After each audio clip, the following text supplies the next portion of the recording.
Hello everybody, we are here with our Bellona guide, which is also going to be our first solo lane guide. So over in the solo lane right now, I like Warrior's Blessing, I like tier 1 boots and chalice. There is an argument to be made for the starting the shields, but I'm trying not to focus too hard on the shields right now because they are going to be taken out of the game. So while we're still going to build Berserker Shield in this match, I don't want to get too focused on them because they are about to be completely changed and reworked. So in the solo lane, we're going to be starting out our blue buff. This is to help our jungle clear through the jungle way faster. We want to get some damage off on the camp, but we don't want to kill the small minions. If we kill the small minions, our jungler will not get level 2. If our jungler doesn't get level 2, they will be very sad. So starting off, we're going to talk about Bellona's passive, which has got to be one of my favorite passives in the game. It is so good. Bellona gets 5 protections per stack and 3 movement speeds per stack of a max of 5 stacks. This happens every time that she gives or receives a basic attack. Every time you basic attack or every time you get hit by a basic attack, you get a stack. So that's up to 25 protections and 15% movement speed, which is just so good, like just ridiculously good. I've also opted for a blink instead of teleport. With the strategy that I like to run, I like to avoid getting teleport when at all possible. If you don't get teleport in the solo lane and you end up dying, you will get really, really far behind. So I wouldn't necessarily recommend not getting teleport as like a beginner. But if you're confident that you're not gonna die, which is, you know, famous last words when trying to do a guide video, you can get away with a more aggressive active. I particularly like blink in the solo lane for getting into the back line and causing havoc all game long, and it also still gives me some movement. But like I said, if you die early or something goes horribly wrong, you will regret not getting that teleport eventually. So on Bellona, our ability that we get first is our Bludgeon. Our Bludgeon is our lane clear ability, and it does some pretty decent damage as well. So what Bludgeon actually does is it makes your AoEs, it makes your auto attacks AoE. So you can see when I auto tag with my hammer out, I'm actually hitting all of the archers all at the same time, which is wonderful. Which is going to allow me to actually clear these waves, which is also important for doing something like going not teleport, because we got to clear quick and potentially back quick. While in your hammer as well, you do a giant spin and a slam. Your spin portion of this ability does damage, and so does the slam portion. I'm going to show you why I like blink on solo lane. I'm going to blink in, I'm going to look for the hammer right here, and then I'm going to throw down the whip. Not quite going to get the kill, but I like being able to go for those kill opportunities in the solo lane, really sneaksy treaksy like that. So you do spin damage, and you also do slam damage. The slam damage is more for every enemy god that you hit during the spin. So it does an extra 25% damage per enemy god hit while in the spin. So the spin, 25% bonus damage, and then I slam down and I do that bonus damage. All of Bellona's stances change her weapon. Her 1, her 2, and her 3 all change her weapon.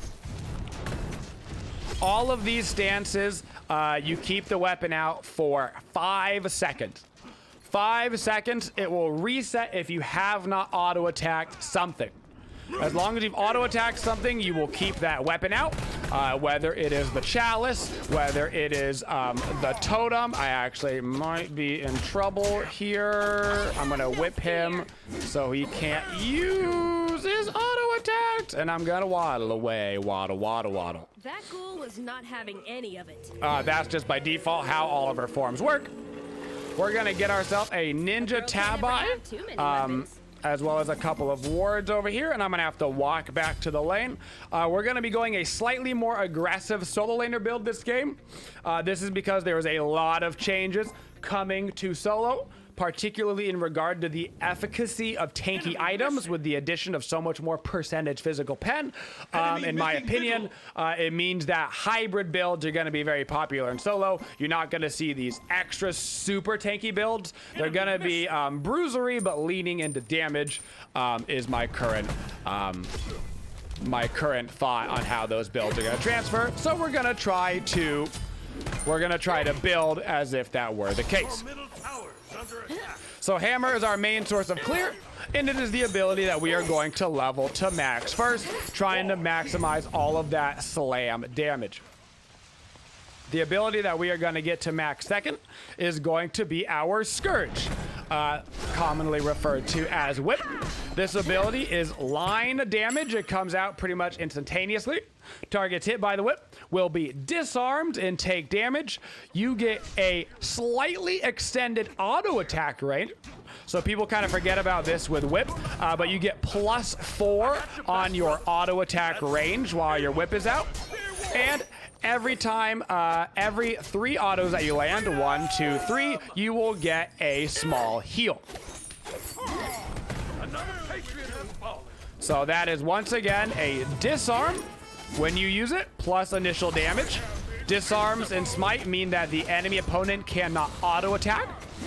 You get slightly extended auto attack range, +4 to auto attack range, which is, you know, it's a little bit of an extended range. I want to say baseline auto attack range in Smite is either the number 12 or 16, I feel like is the base number, and I actually don't know off the top of my head. Maybe somebody will talk about it in the comments or something.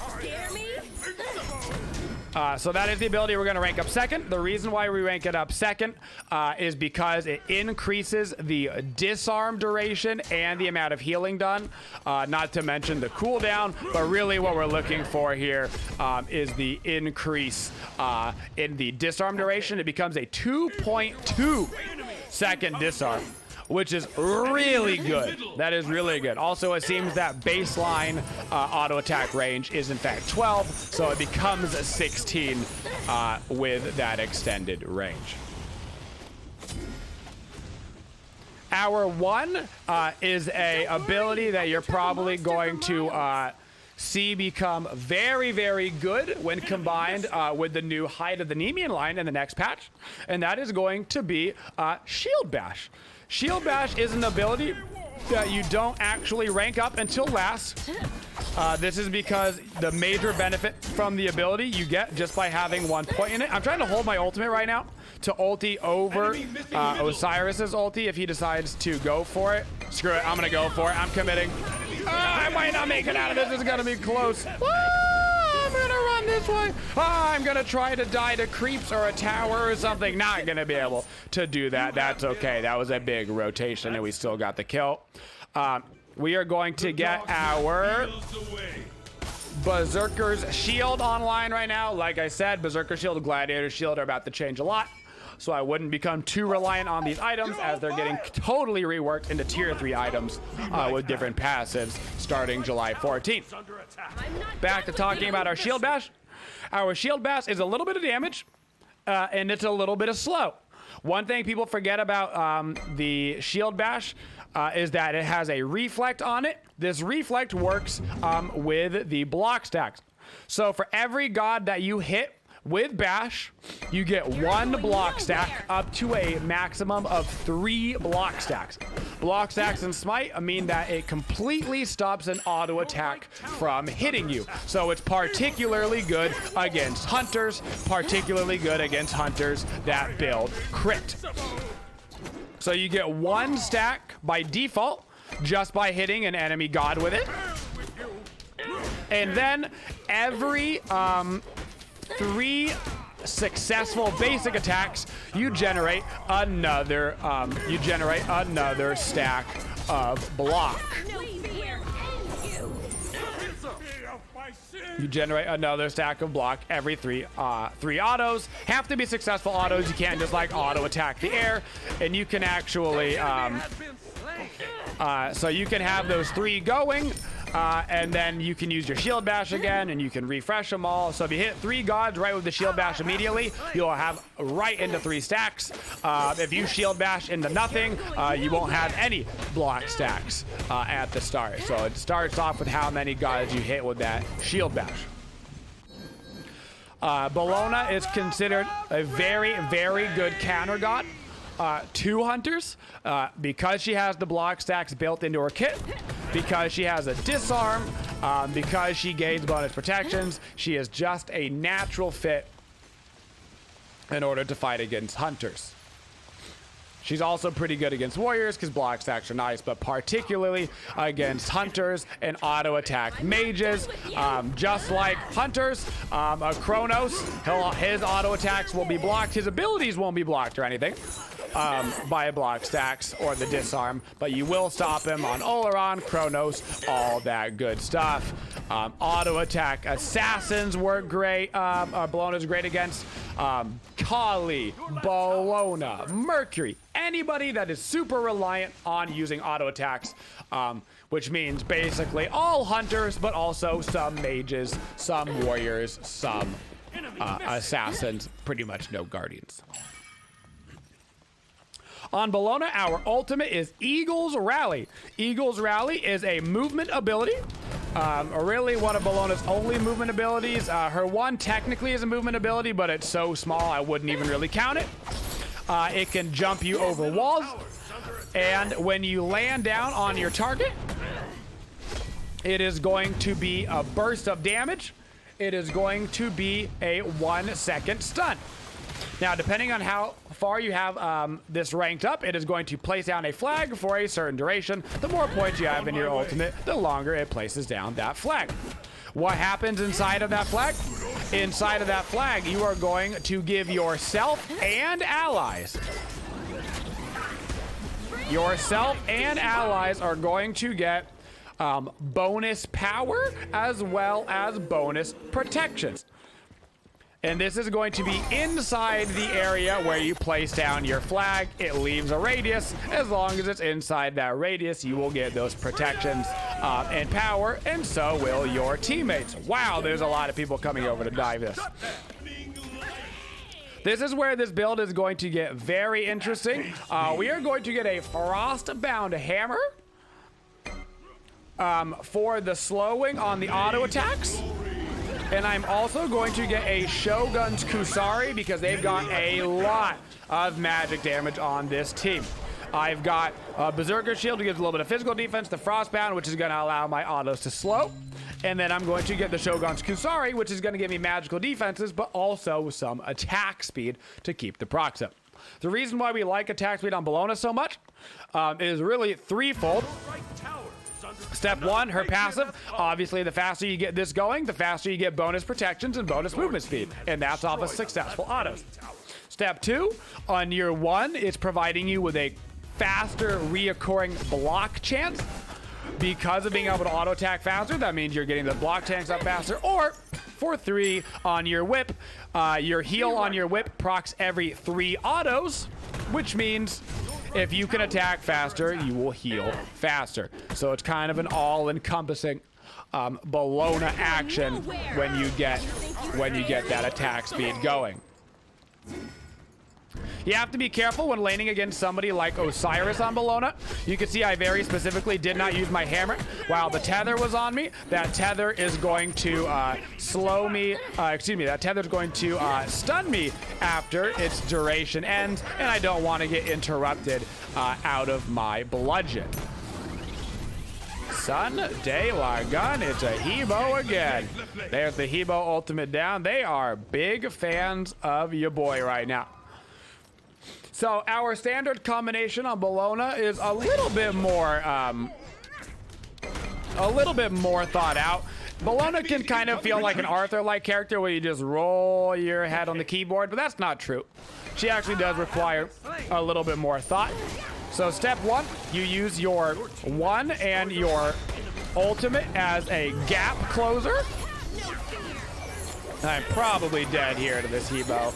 I don't see me living through this unless AMA can somehow get me out. I give him a little frostbound proc and now I might be able to run away. Holy cow. I'd like to make a shout out to the bonus AMA movement speed and the bonus Bellona passive movement speed.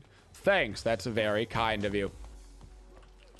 On Bellona, you're using your ultimate and your one as a gap closer slash initiation, just depending on where exactly you are starting your fight from. I love to get Thorns on Bellona.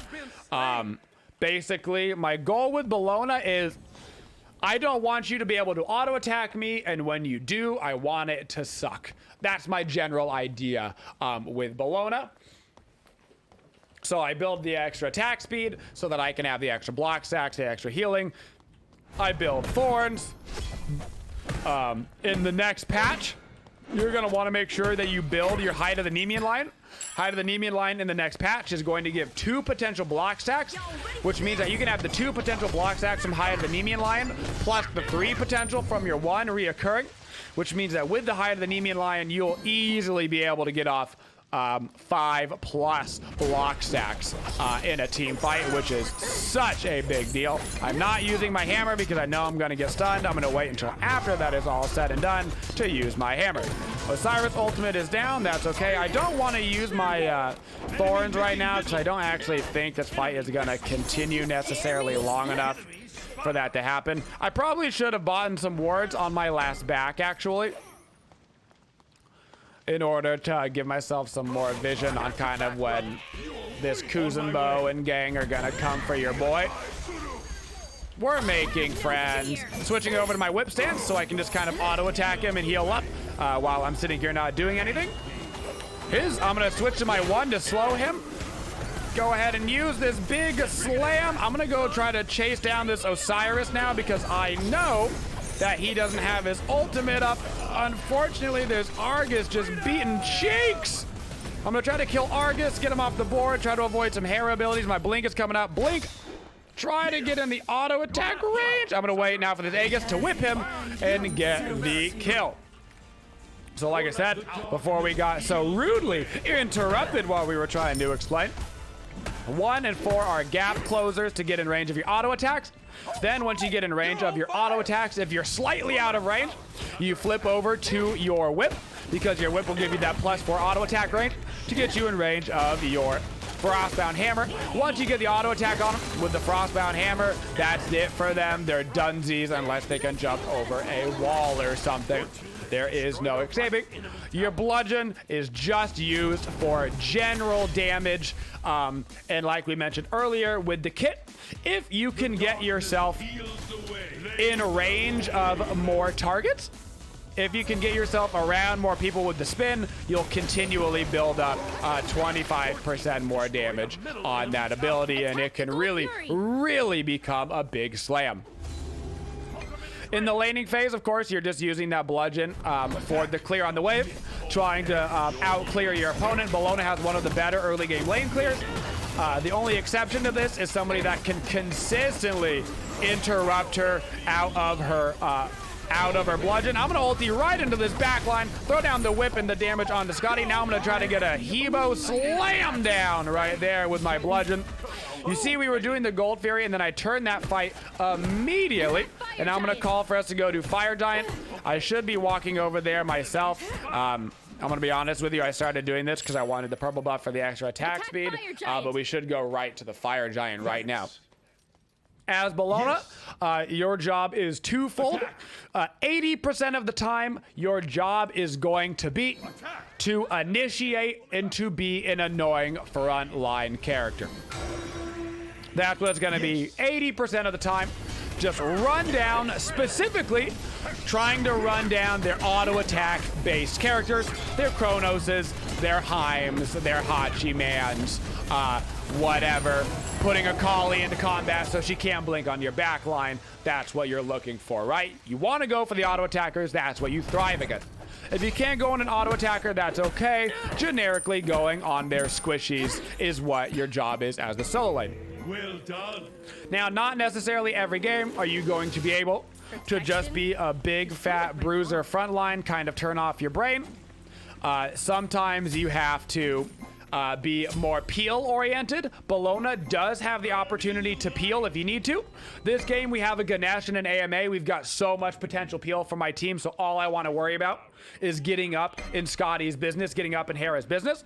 But if we had maybe a Neja support, maybe we had something like a Thanatos jungle, we didn't have so much peel.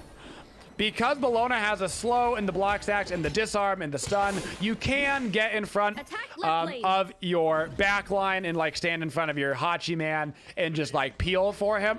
That is certainly a possibility. It is just not what Bellona's best at. Mostly you should be diving their backline in these team fights. Speaking of diving, I'm gonna zone out these guys right here. I just want us to get this tier 2 tower, so I'm going to stand here to zone out. That's your job as the solo laner, is to zone out. Get people scared of coming up. I'm going to blink on this Scotty, slow her down.